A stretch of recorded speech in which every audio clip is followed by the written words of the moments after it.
Polipede Works here, coming at you with chapter 1072 of One Piece, The Weight of Memories. So I've been really thinking about how I want to tackle these chapter discussions, as I do enjoy doing them. However, instead of going through the chapter page by page and giving you a synopsis of that page, I think it'll be more of my style and my speed to cover the cliff notes that I find interesting and what I think may lead to bigger lore implications, or what might be sort of like the period on some things that have been set up in the past going forward. So you all, as the audience, tell me what you think, because I'm here for you and I want to provide what you would enjoy watching and or listening to.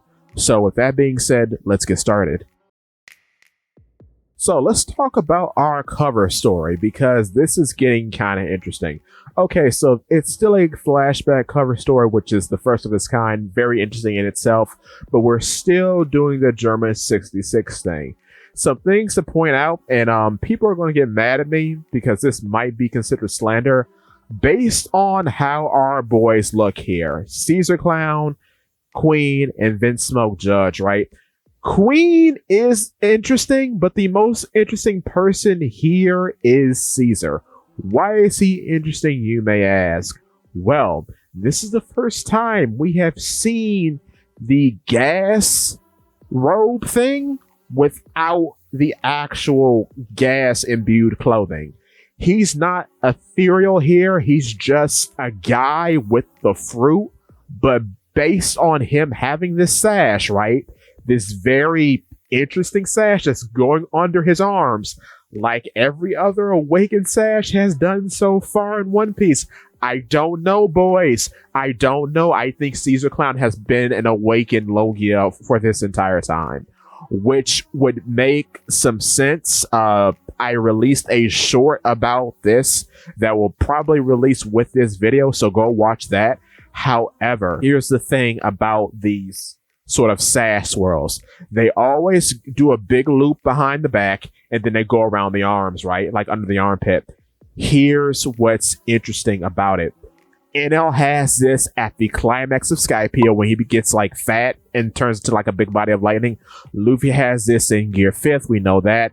And then Lucy has this when he awakens in the Egghead arc. Someone else will have this a little later and we'll talk about them.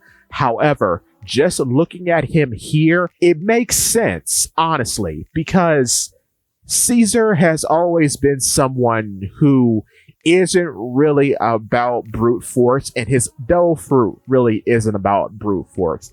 It's about chemistry. He literally has command over a good sum of the periodic table, so it would beg to reason that if any Logia in the series would be awakened, or possibly would be our proper introduction to awakened Logias, it would be Caesar. Also, what's very interesting is that I guess he is not playing up the whole gas man thing just yet, because he does take to wearing normal clothes. He isn't as dripped out as he is in Punk Hazard.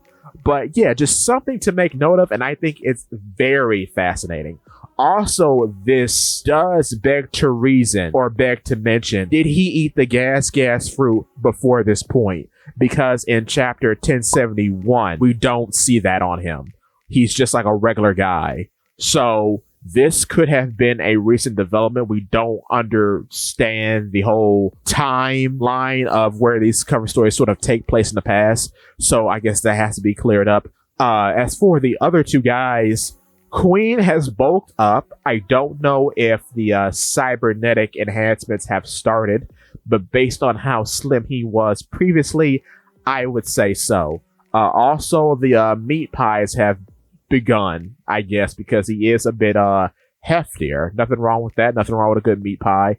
He's mixing up some concoctions, so he's starting his plague builds. He's starting researching how to turn people into ice onis and mummies and all that. Very cool, very sick. I like it. We see Vince Smoke Judge, okay? He's a little more dripped out. Not talking about the fake Sanji, by the way. I'm talking about his actual clothing. He looks a bit fancier. He's got his white lab coat on. We see him with the spear. So it's very interesting that he's starting his research with the spear.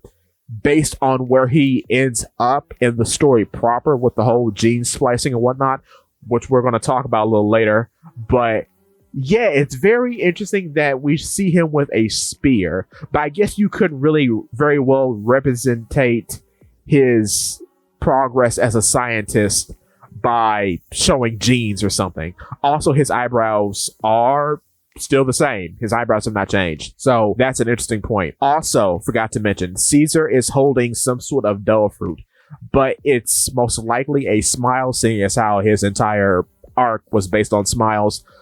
This might be the first smile he's ever made.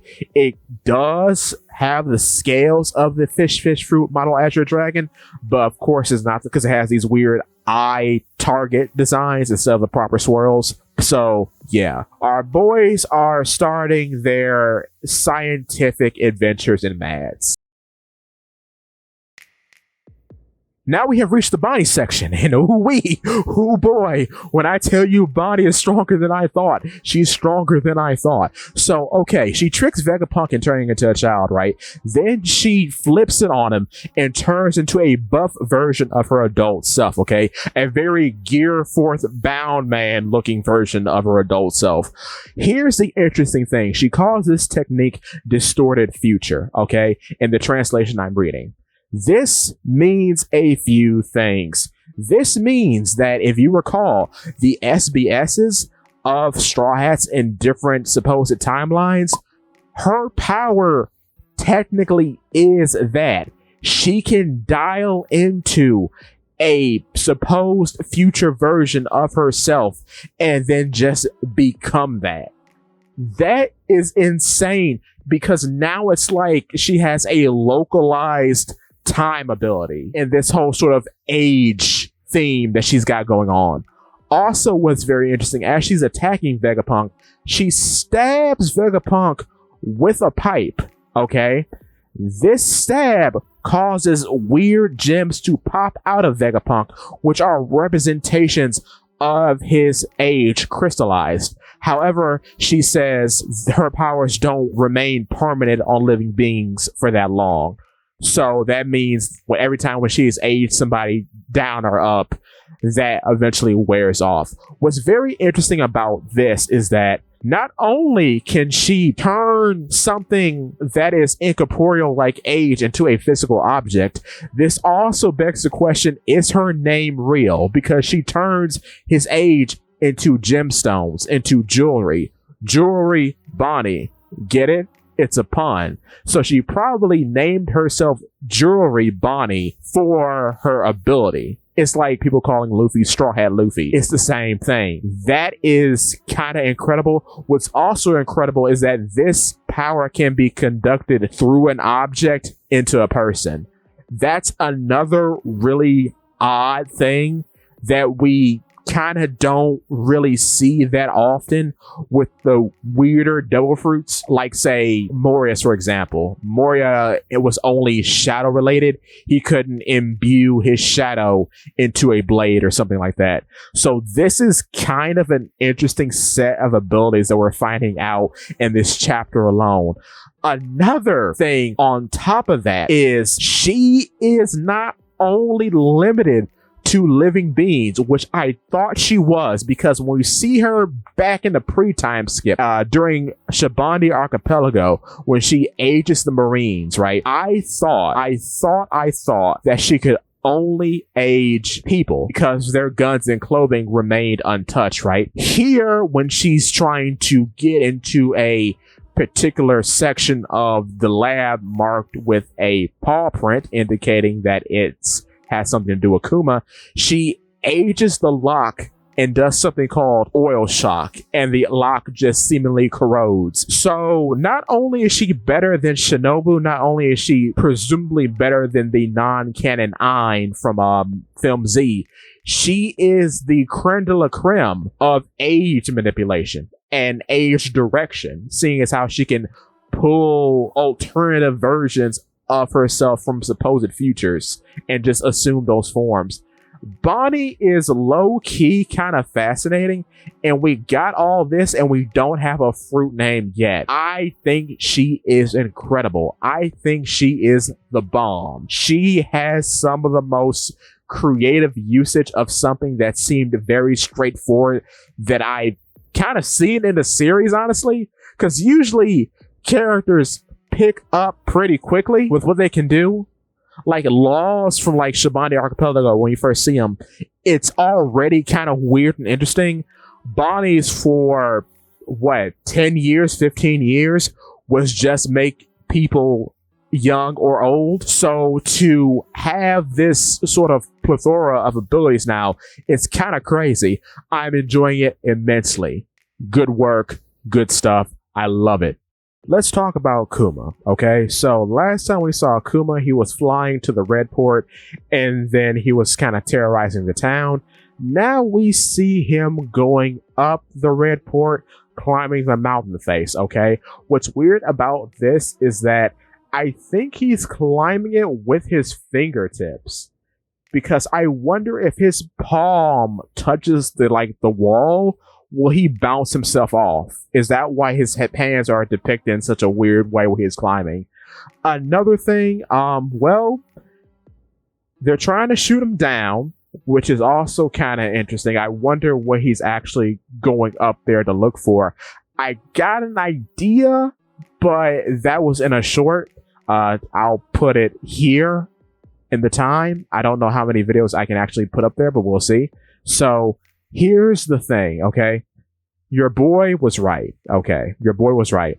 I did a video 3 months ago talking about what if Kuma removed his own soul, okay? And placed it in a paw bubble inside of Vegapunk's laboratory.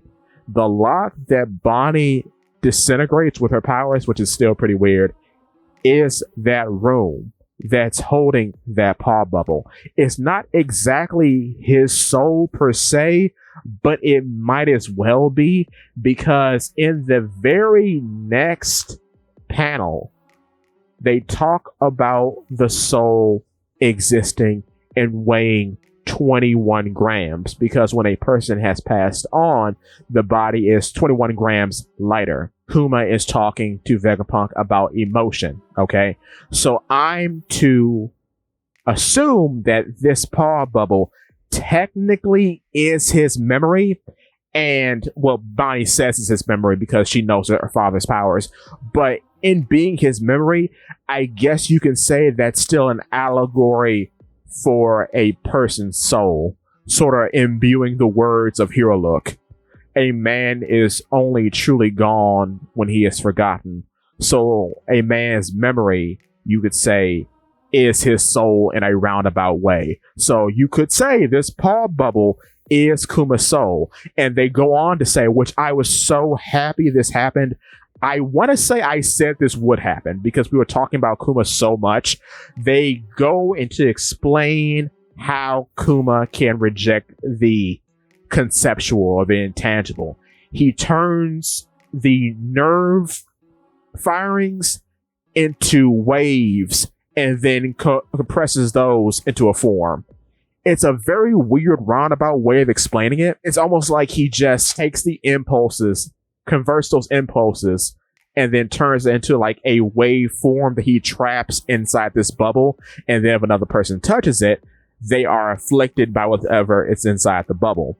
And Vegapunk suggests this kind of goes in the same logic for basically anything. So memories being the main topic of discussion. Another haunting thing that we see here that we did not see in the small Bonnie flashback, nor do we see in one of those Oda drawing sessions when the warlords are depicted as children. We do not see Kuma with actual bear ears, in which we see him here in this flashback. Kuma has bear ears and he's wearing glasses still. His eyes have not been converted into like weird glass lenses. He's wearing glasses, so he hasn't had any cybernetic enhancements done his eyes. So I guess he hasn't had the weird wanted poster implant thing done to his eyes yet, but the ears are interesting. I don't think this is a part of him being a different race or anything, because that would make him like a mink or something, right? I don't think that's the case. I still think it has to do with maybe his chin or something else, because these ears are a new attachment. I don't know why they've been put on his head, but it's interesting. It's an interesting mark of his progression into this weird cyborg creature. It's very interesting indeed. So of course, Bonnie knows the nature of the bubble, and then we see Kuma get blasted off the wall of the red port, and he goes to town on fighting the Marines that wish to impede him from climbing up the wall's face. It's still weird that he won't just teleport up, but maybe he can't. Maybe he doesn't have the knowledge at the moment to do that. Or it could just be a very clever sort of callback to when Luffy was climbing up the mountains of Drum way back in the Drum Island arc. Maybe that's sort of like a allegory to struggle being placed here. I still think there's probably more explanation about the pawpaw fruit, seeing as how it does so much and seeing as how it's had such a huge effect on so many characters in the story. But we shall see. And we see that Bonnie is about to touch the bubble. So the bubble supposedly has secrets that Vegapunk is keeping from Bonnie for her own protection, because in the way that Vegapunk words it, Kuma voluntarily decided to turn himself into an unthinking machine. So I'm sure next chapter is going to be a bit of a tearjerker, a bit of a heartbreaker, but we're going to see about that. Moving on. Now let's talk about Kaku, okay? So I didn't plan this. I did shift some videos around because of what happened, but I didn't plan this. So a short came out, I want to say Monday or Sunday, about Kaku's awakening. I recorded this short during the break. What's very interesting is, in that short, I talk about why Kaku may be an awakened Zoan. Here, we see that Kaku is an awakened Zoan, and he is the same type of awakened Zoan that Lucy is. What does this mean? What it could mean, and I suggest you watch that short, but I'll give you the preamble here, is that because of Kaku's proficiency in using long-range attacks, because as you know, a lot of the CP9 members, not all of them, but a lot of them, had their own sort of specialty in the range of the 6 powers. Kaku's specialty was Tempest Kick. So Tempest Kick is the premier long-range attack of the 6 powers, okay? What's very interesting about the nature of a giraffe is that it basically lived its life doing long-range things like eating tall leaves off of trees or trying to compensate for its long neck by really weirdly spreading its legs outward to drink from the watering hole. So I think because he specialized in long-range attacks, he was the best choice to get the giraffe fruit. Here we see Kaku has a mane of black flame cloud things that also extend into a weird beard, which is very funny because his CP0 mask also has a beard and a blackened nose. And we see here when he has a upgraded version of his nose gun technique, he coats his nose in armored hockey, which is which is the best. I'm sorry. It's so good. Oh my God. It's so good. Because it's so goofy. And I love that he's fighting Zoro, and Zoro has had enough of these extending animals because, of course, he had to deal with this too with King during the whole Wano confrontation. So he makes mention of this, and that's also hilarious. So Kaku, like Lucy, also has these sash of black flames around his shoulders and under his arms, right? Okay, I also made a video about 2 types of Zoan awakening. This is becoming more and more true as we proceed further into the story, and now we know that sash is a sash of mastery, no contest, no holds barred. The jury's still out for Logias. I strongly think it probably does apply to Logias as well because of NL and because of Caesar, but we'll have to see on that. But yes, Kaku is on the same level as Lucy.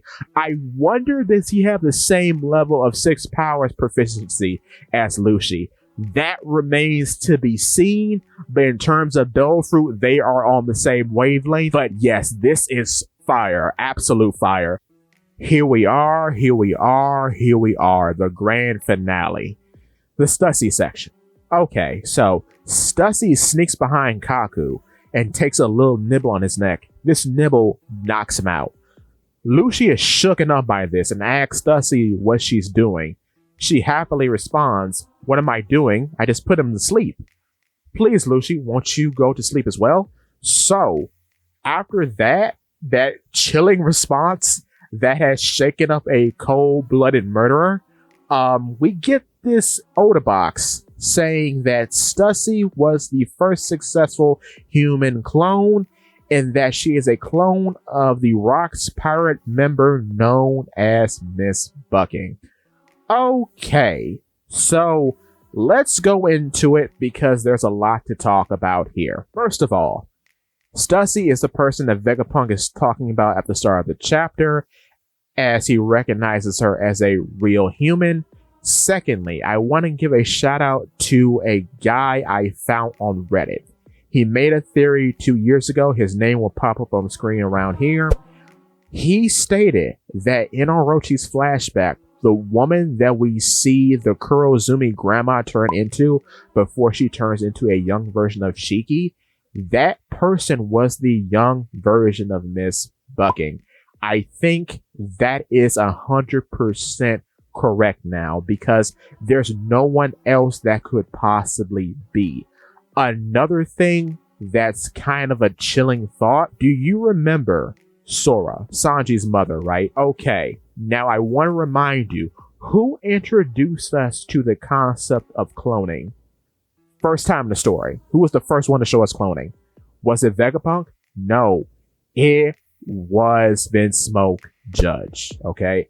The man who we see as a young man during this flashback cover story. Okay, here's the thing. I think Sora, too, in a way, is Stussy's sister, because I think she, too, was a clone of Miss Bucking. I think she was Vinsmoke Judge's first clone after seeing what Vegapunk could do, because based on that one cover story, it's assumed that the woman in the fishnets and the hat is Stussy. It's either Stussy or a young Miss Bucking, either or. So, with that being said, Vinsmoke Judge may have wanted a clone of his own to make his super soldier children. And whom better to make super soldier children with than a former Rocks pirate? We haven't had any real feats for Miss Bucking, but I'm going to assume, based on the Kurozumi grandma knowing who she is, and seeing as how she was in such weird proximity to Shiki's face, which is very odd, she's probably very powerful. This also has some implications about the whole Devil Fruit thing. Now, what I think these bat wings on Stussy mean is that she is most likely a Zoan, because it's an animal trait. It's a very obvious animal trait. I think she might be a bat Zoan, because the ability, while not being exactly the same, is very similar to a non-canon ability called the Bat Fruit model vampire that was eaten by Patrick Redfield from a One Piece game on the 3DS.